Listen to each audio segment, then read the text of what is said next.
1 ঘন্টা কেউ যদি আল্লাহর সৃষ্টি নিয়ে চিন্তা করে, সেটা সারা রাত তাহাজ্জুদের সালাত অফার করার চেয়ে উত্তম।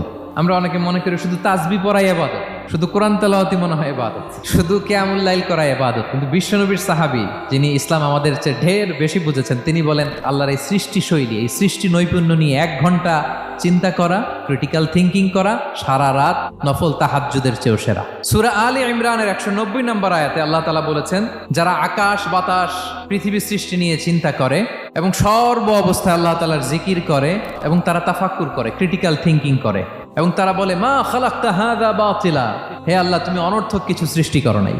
মনে রাখবেন, এই পৃথিবীতে আল্লাহ তাআলা অনর্থক কোনো কিছু সৃষ্টি করে নাই, করেছে যেটাই সৃষ্টি করেছে এর মধ্যে মানব কল্যাণ আছে না নাই? আল্লাহ তাআলা আমাদের জন্য কল্যাণ রেখেছেন। এবং এই আয়াত যখন নাজিল হল, বিষ্ণু ঈসা ইসলাম বললেন ওয়াইলুন লিমান কারাআহা ওয়া লাম ইয়াতাফাক্কার ফিহা, ধ্বংস তাদের জন্য যারা এই আয়াত তেলাওয়াত করে কিন্তু এই আয়াত নিয়ে চিন্তা করে না, গবেষণা করে না।